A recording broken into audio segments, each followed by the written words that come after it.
Akul walid ala waladih kadu'a il anbiya ala ummatih. Doanya seorang nabi kepada doanya orang tua kepada anaknya itu sama seperti doanya seorang nabi kepada umatnya.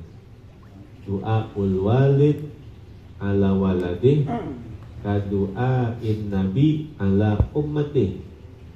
Doanya orang tua kepada anak sama seperti doanya seorang nabi kepada umatnya.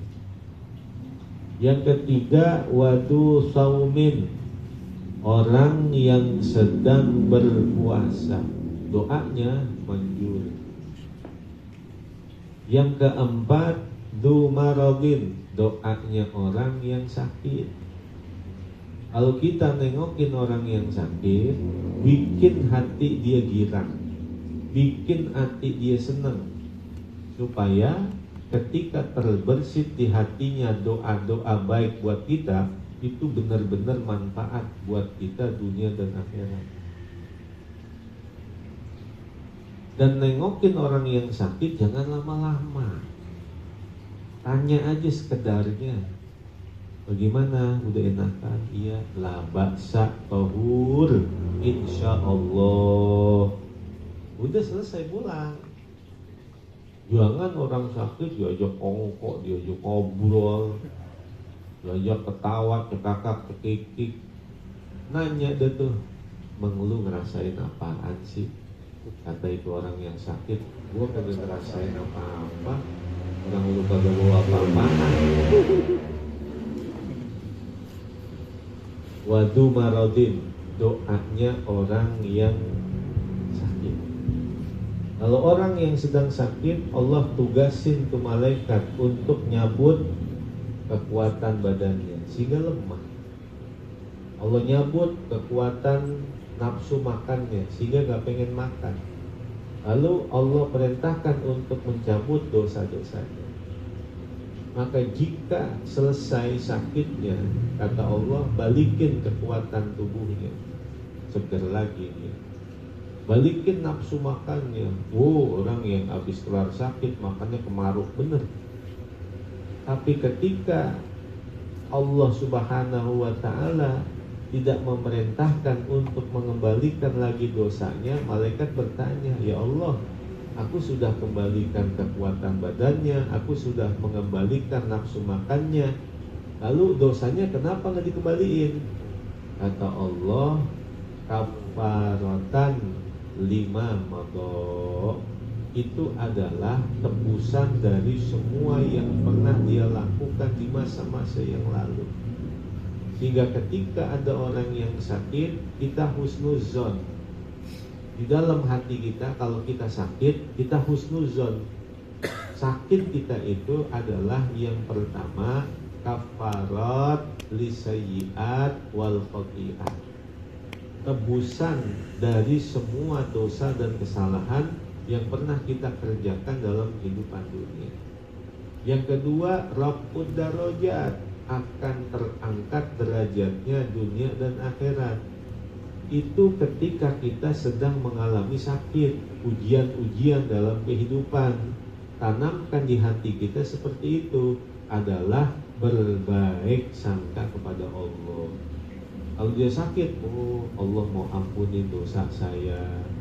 Kalau dia sakit, oh Allah mau mengangkat derajat saya. Seperti itu, baik sangka. Yang kelima, wa da'watun li akhin bil ghaib, doanya seseorang untuk saudaranya sesama muslim dengan tanpa sepengetahuannya. Umpama ada orang mendoakan orang lain untuk mendapatkan kesuksesan, keberhasilan, keberkahan di dunianya, dia doain. Dan orang yang didoain itu gak tahu kalau didoain, maka itu adalah doa yang paling manjur. Ini rahasia kita ini. Umpama Ustadz Oji doain selalu Bang Oni, Bang Oni nggak tahu kalau didoain sama Ustadz Oji. Ya Allah, mudah-mudahan Bang Oni diberikan anak-anak yang sholihin dan sholehat, keluarganya sakinah, mawaddah, warahmah, rezekinya luas dan berkah, agar mampu membina mendidik keluarga dengan sebaik-baiknya. Bang Oni didoain sama Ustadz Oji, nggak tahu itu adalah doa yang paling manjur. Apa yang didoain Ustadz Oji untuk Bang Oni, Allah langsung berikan untuk Bang Oni itu. Akan tetapi untuk orang yang mendoakan, langsung turun malaikat di hadapannya dan berkata, wa anta mithlu dalik, engkau pun akan mendapatkan hal yang sama seperti itu. Jadi Bang Oni dapat doa yang manjur dari Ustadz Oji, tetapi Ustadz Oji justru mendapatkan doa yang lebih manjur dari doanya malaikat. Jadi kalau kita sering-sering mendoakan orang lain dengan tanpa sepengetahuan, justru kita akan mendapatkan keberkahan dari doanya seorang malaikat, yang doa malaikat itu tentu adalah lebih manjur ketimbang doa kita. Kata itu malaikat, kamu akan mendapatkan sesuatu yang lebih baik dari apa yang engkau ciptakan untuk saudaramu itu. Kamu akan mendapatkan terlebih dahulu sebelum orang yang kau doakan mendapatkan apa yang kau doakan itu. Jadi orang yang didoakan mendapatkan keberkahan dari orang yang mendoakan, sedangkan orang yang mendoakan mendapatkan keberkahan langsung dari doanya malaikat. Jadi sering-sering doain orang. Kalau dia pengen sehat badan, doain orang selalu diberikan sehat badan. Bahkan kalau dia pengen kaya, sering-sering doain orang biar dapat kekayaan. Ya doain Umam biar jadi orang kaya, sumpah mah begitu. Yang didoain nggak tahu. Maka sebelum Umam itu kaya, orang yang mendoakan diberikan kekayaan terlebih dahulu dari doa-doanya para malaikat. Ini benar dah, ini rahasia kita ini. Jangan bilang-bilang sama yang lain ini. Ini rahasia kita ini. Ini rahasianya.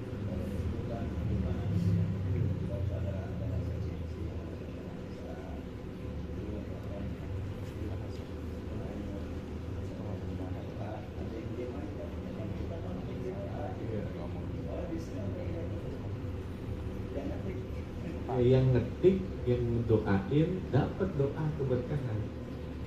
Nah, orang yang mendoakan namun dia tidak diketahui doa-doanya itu, dia mendapatkan langsung dari doanya.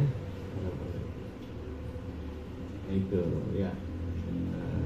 Namanya dakwatun li akhin bil ghaib. Doanya seseorang untuk saudaranya sesama muslim dengan tanpa sepengetahuan, itu doa yang manjur.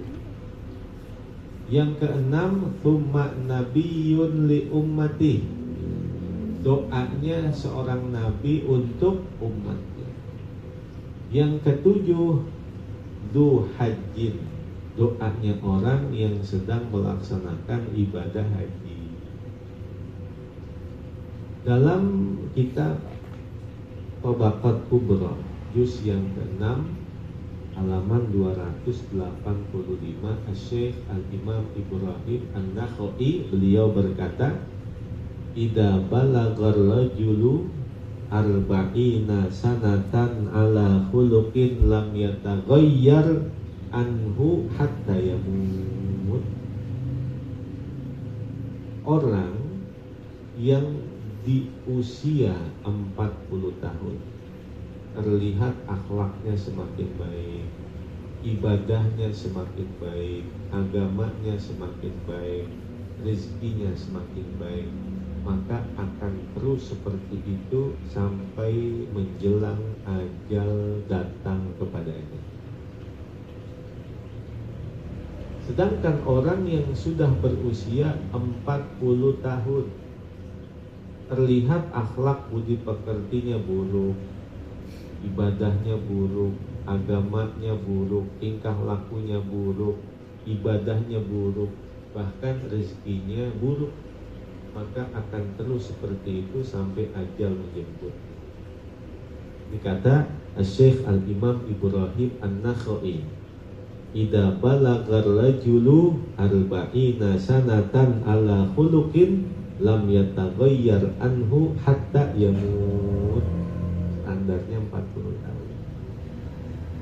Jadi kalau 40 tahun ada tanda-tanda kebaikan, ya insya Allah itu akan terus baik sampai ajal menjemputnya. Tapi kalau 40 tahun terlihat tanda-tanda keburukan, ya berarti itu tanda yang akan melanggengkan dirinya sampai akhir kehidupan. Tetapi kendati pun demikian, ketika dia berusaha semaksimal mungkin untuk merubah keadaan dirinya, pasti Allah akan bantu dengan hidayah, dengan taufik, dengan syarat ada kesungguhan untuk memperbaiki dirinya. Innallaha la yughayyiru ma biqaumin hatta yughayyiru ma bi anfusihim. Allah tidak akan merubah keadaan suatu kaum kecuali kaum itulah yang merubah dirinya sendiri. Nah, ini ada kaitannya dengan takdir mu'allaq namanya. Takdir yang Allah memberikan satu konsekuensi hukum, apakah dia mau berubah atau tidak, apakah dia mau berusaha atau tidak, apakah dia mau bersungguh-sungguh atau tidak. Kalau dia berusaha, pasti Allah akan kasih jalan. Wa man yujahid fina lanahdiyannahum subulana. Siapa orang yang menempuh jalan kami, artinya jalan-jalan agama, jalan-jalan kebaikan, niscaya kami akan memudahkan mereka untuk mendapatkan itu.